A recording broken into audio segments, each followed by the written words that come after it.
Dawn, I promise, you'll never forget this weekend. Yes, sir. These memories are gonna last a lifetime. Perfect. It's gonna rain the whole weekend, isn't it? You'll never forget this weekend, Dad. Okay, got it. I'm gonna take some pictures, okay? Just be careful. That camera's older than you are. Aw. Definitely should not have drunk all that coffee. Hey! That's a keeper.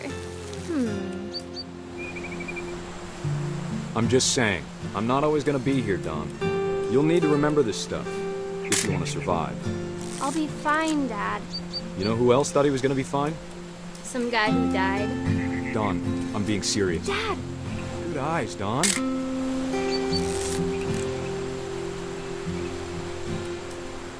Before you take the shot, let me get a picture of you. Dad, I... Just...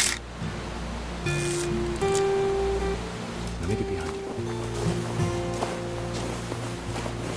Do I have to do this?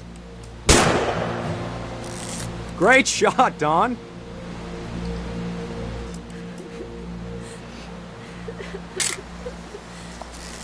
I'm proud of you, Dawn. Always remember that, okay?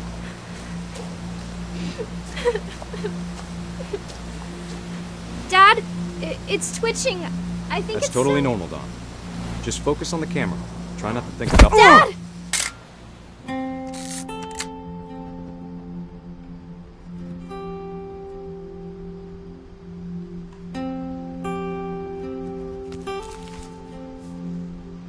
Of all these stories, that's the one I wish most that my mom had told me.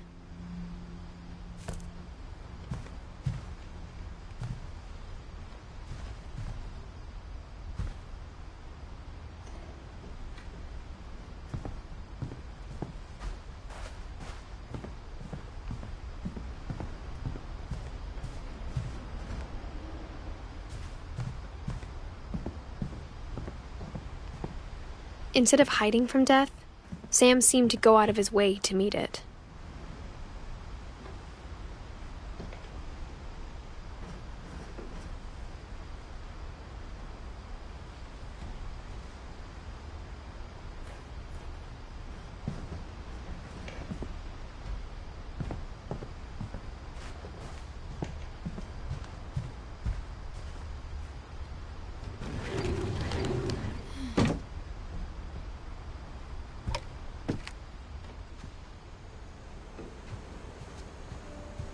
Died, my mom and Edie got really close.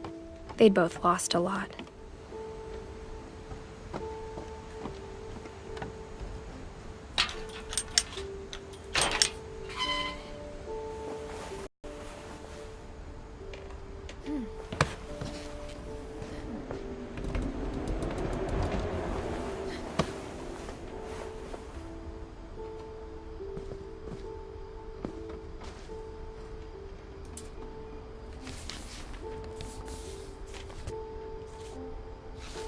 Dear Kay, do you remember the way Gregory used to laugh when he thought he was alone? Like something funny was happening, but only he could see it.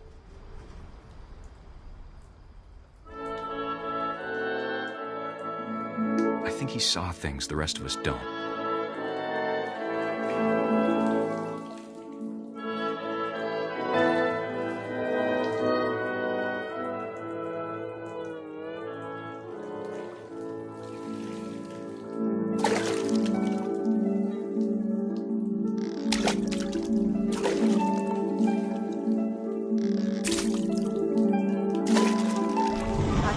Gregory, it's time to...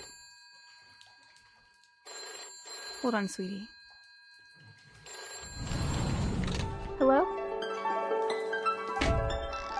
Sam, I told you I don't want to talk right now. I wonder what he saw. What his world was like.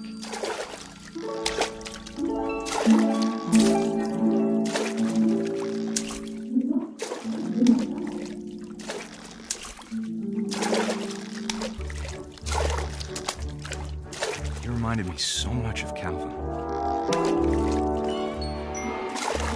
Lost in his imagination. Whatever it was he saw.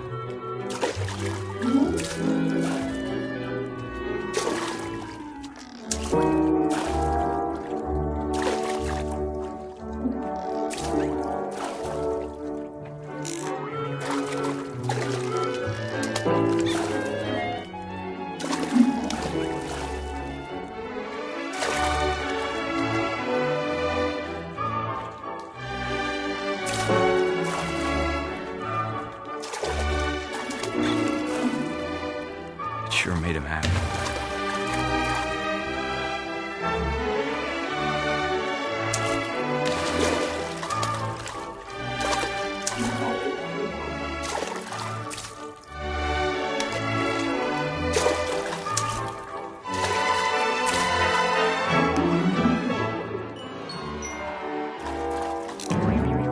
I know how silly it sounds.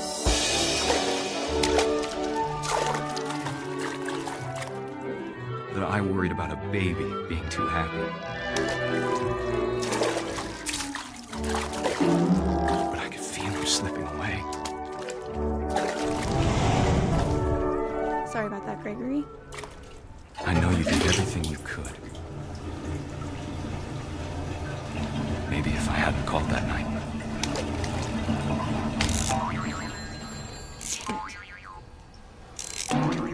Hold on, I don't want Gregory to hear I wish he could have told us about the world he saw.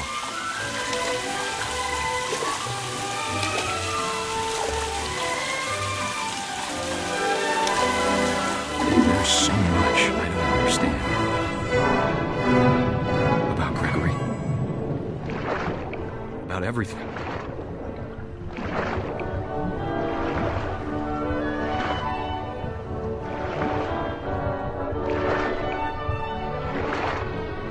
But I know what happened wasn't your fault.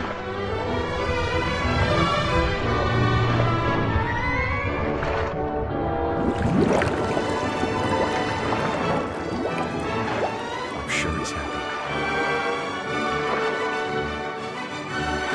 And he'd want you to be happy too.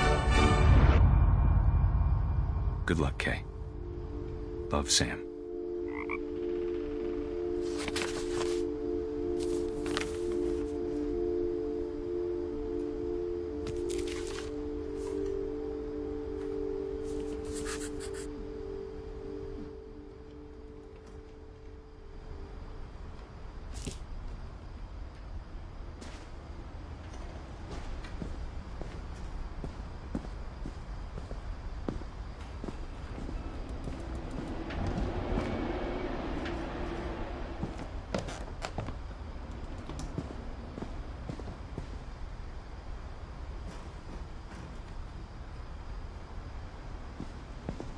I can't imagine my mom ever writing poetry, and yet... A poem for Gus, who always said the wedding was a bad idea. Our father never hit us kids, at least not very hard, before the day my brother said with teenage disregard that he'd be dead before he'd see a wedding in our yard.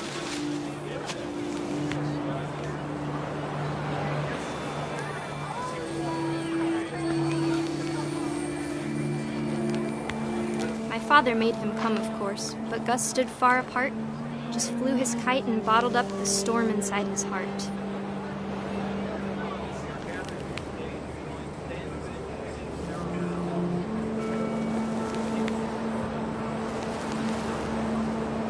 I tried to talk him out of it, but though he'd never met her, "We don't need a stepmom," were the words that I now remember. pronounce you husband and wife. You may kiss the bride.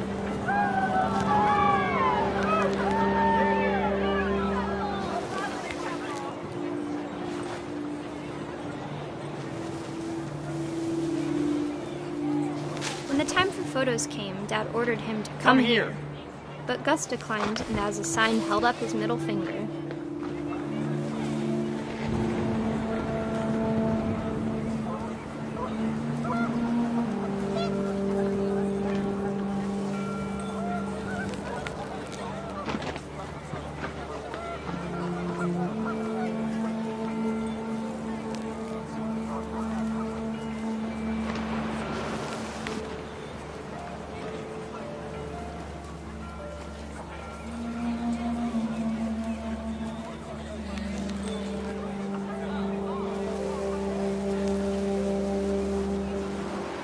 wind picked up, and panicked geese appeared and quickly went. But all the humans did that day was go inside the tent.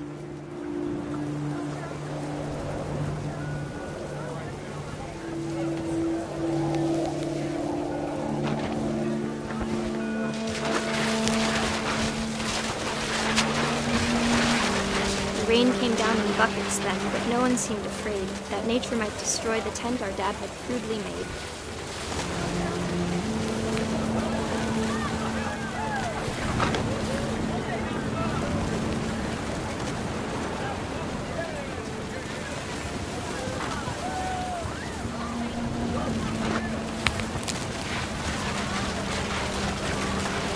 Thunder sounded much too close and full of angry power.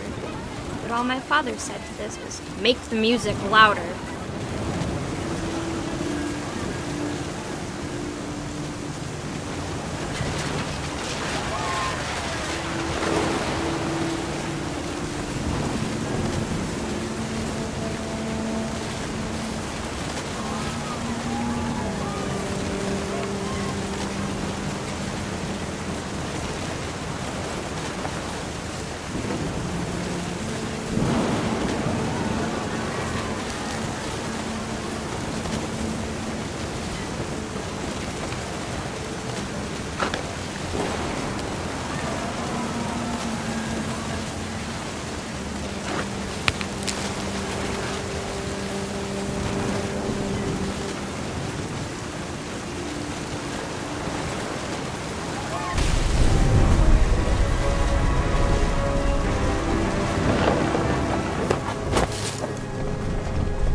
I wish that I could truly say I thought about you on that day.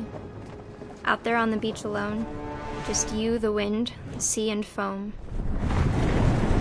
But I didn't, until we found you.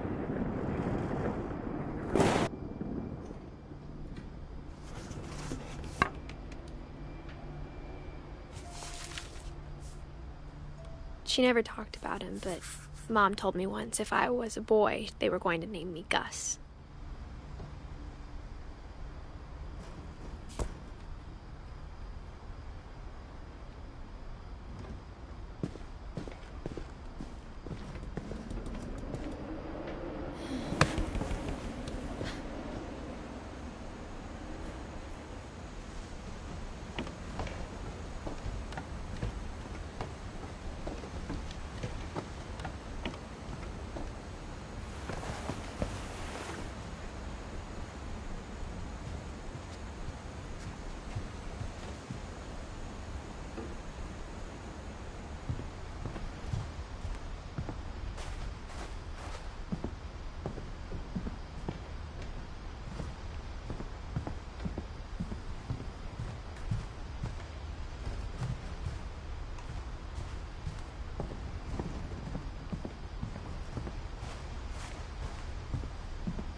Sam spent his life shooting photos, but Mom said he got nervous being in front of the camera.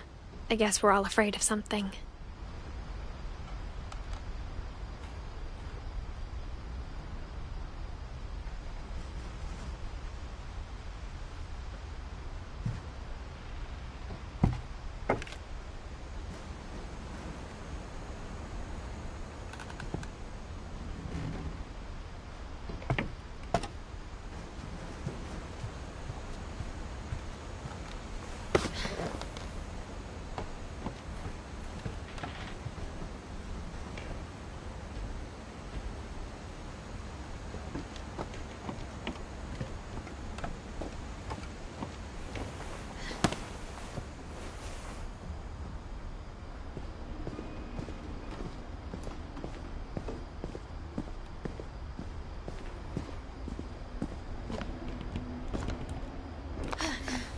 My mom moved up to the loft after her brothers died. At the time, it was as far away as she could get.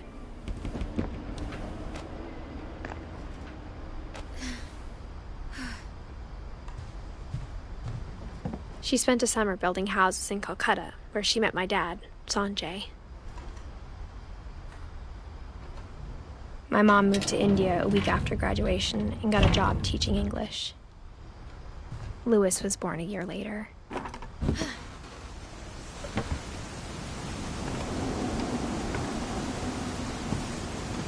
When my dad died, I don't think Mom knew where else to go. I'm sure Edie was happy to have her back. And to see kids in the house again.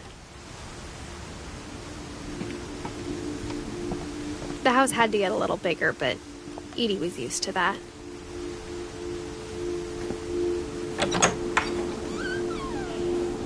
And for a while, things were good. Almost normal. But it didn't last.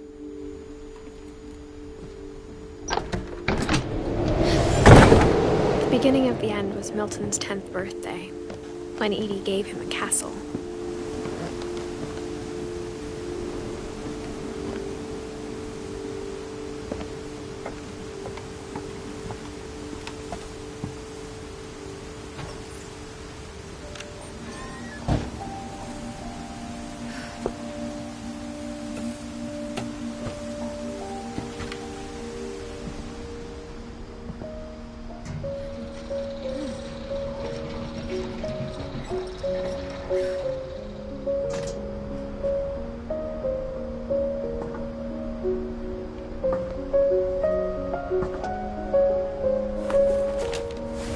Milton Finch in The Magic Paintbrush.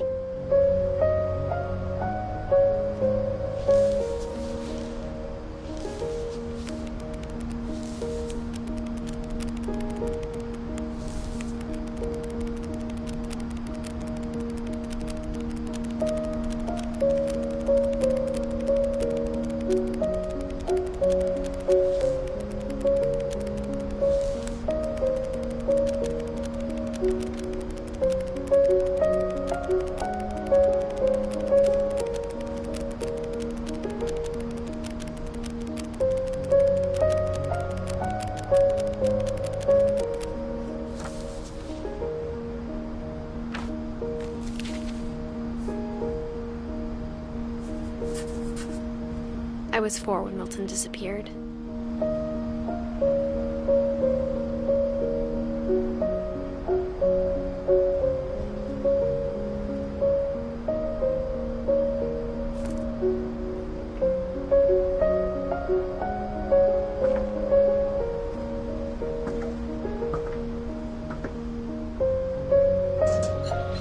Mom spent months searching for my brother.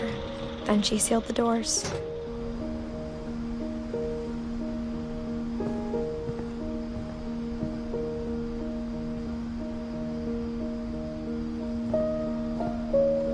Whatever Milton had found in the house, Mom didn't want it getting out.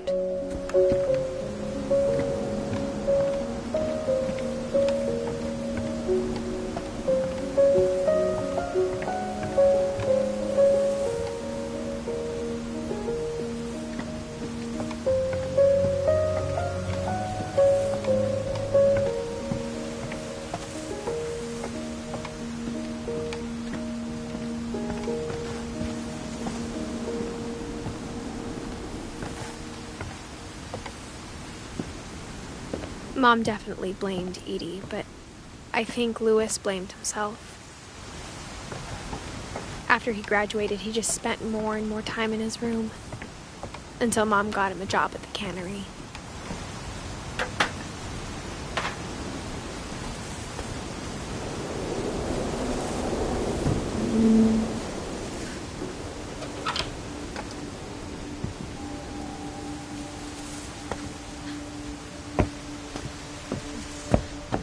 Louis's room smelled very, very familiar. That part of him lived on.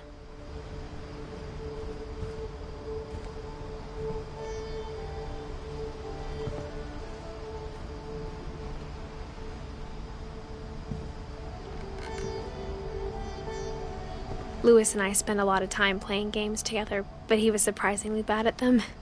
He died a lot.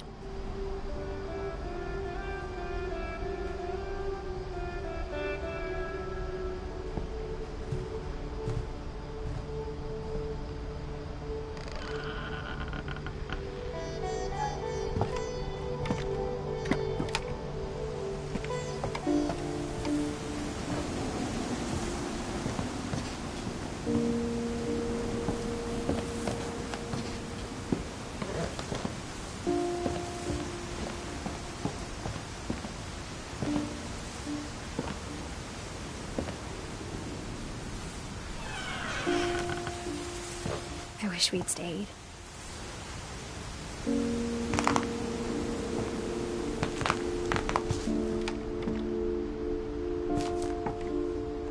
But I understand why we left. My mom ended up leaving everything behind. What happened that night had been coming for a long time. Maybe it should have come sooner.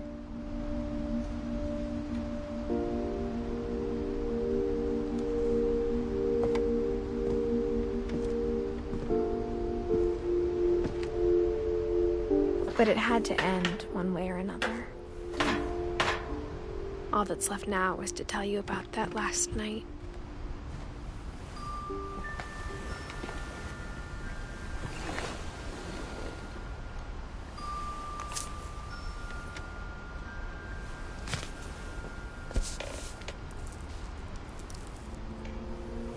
That whole last day, Edie just watched us pack and didn't say a word. Until supper, when she raised her glass and said, "To our final night together, and all our final nights apart." Grandma, you know what I said about alcohol. Some of your medications are very Edith, specific. I left a present for you in the hallway. Why don't you go open it? The grown-ups have to argue now. I'm sorry, you're right. We're all leaving tomorrow. Let's just enjoy our last... I'm not leaving. Edith, you're excused.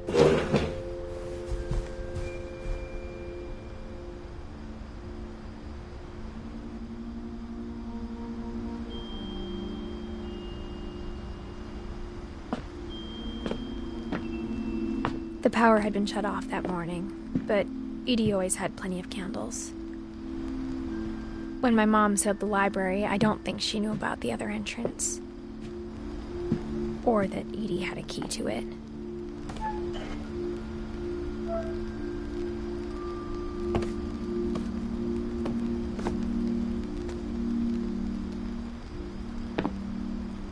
That thing you're afraid of isn't going to end when you leave the house. Edith has a right to know these stories. My children are dead because of your stories. I think it's best if Edith and I leave tonight.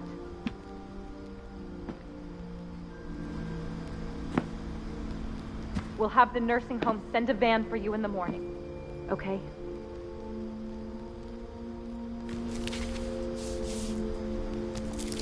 Dear Edith, there's so many stories I wish I could tell you, but there's only time for one. This is about what happened on the night you were born. That night, the tide went way, way out. It was the first and last time I ever saw the old house aground.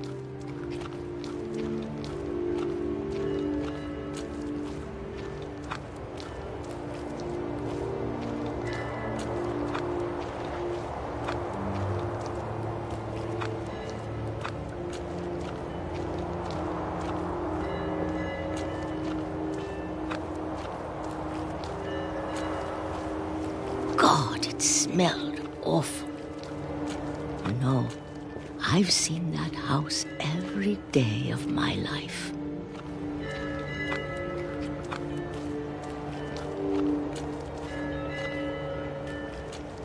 But I never thought I'd go back to it. When the fog rolled in, I lost my way.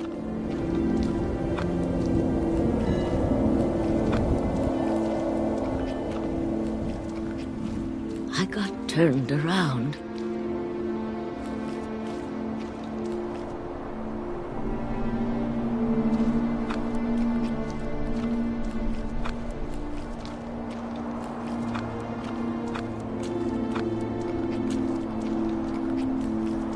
For a while, I wondered.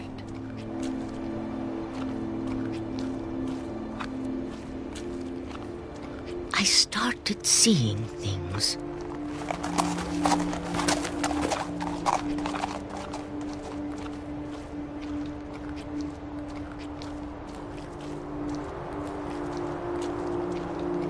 Things I'd forgotten had ever existed.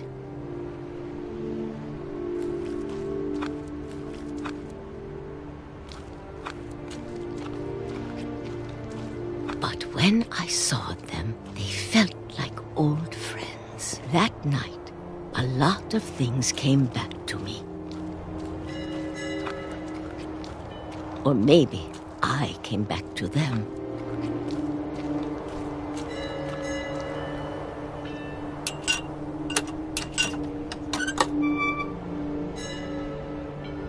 Things I can't explain, but that I need you to try and... Edith, what are you doing in here? It's mine. Edith! Mom, you're gonna rip it! Let go! I kicked and screamed, but Mom dragged me to the car.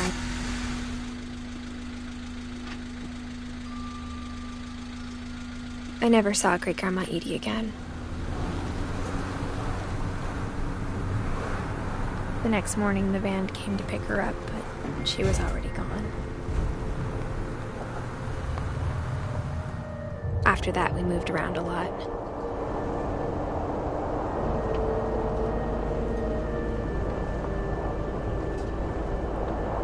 We both tried to make the best of it.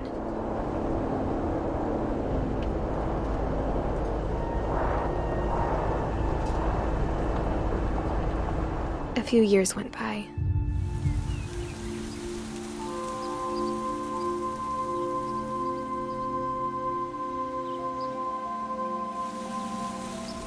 My mom didn't like to talk about it, but she started getting sick a lot. The rest happened pretty quickly.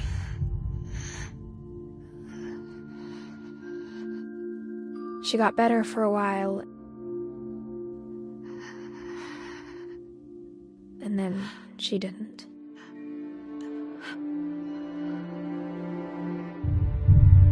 And then I was alone. The last Finch left alive.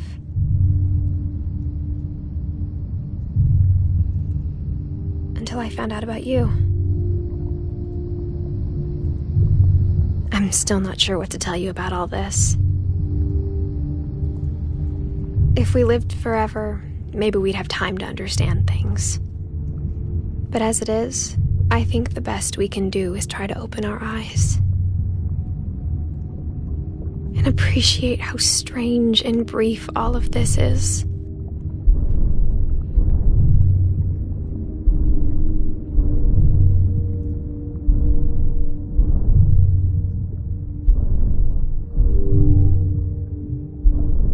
This journal was supposed to be for you.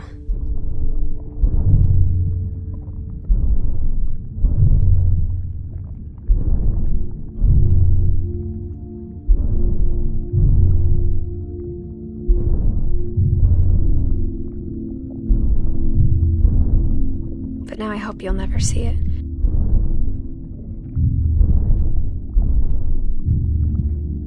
I just want to meet you. And tell you all these stories myself. But I guess if you're reading this now, things didn't work out that way.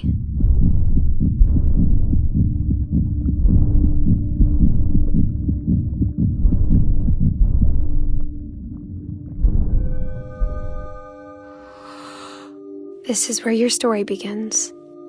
I'm sorry I won't be there to see it. It's a lot to ask, But I don't want you to be sad that I'm gone.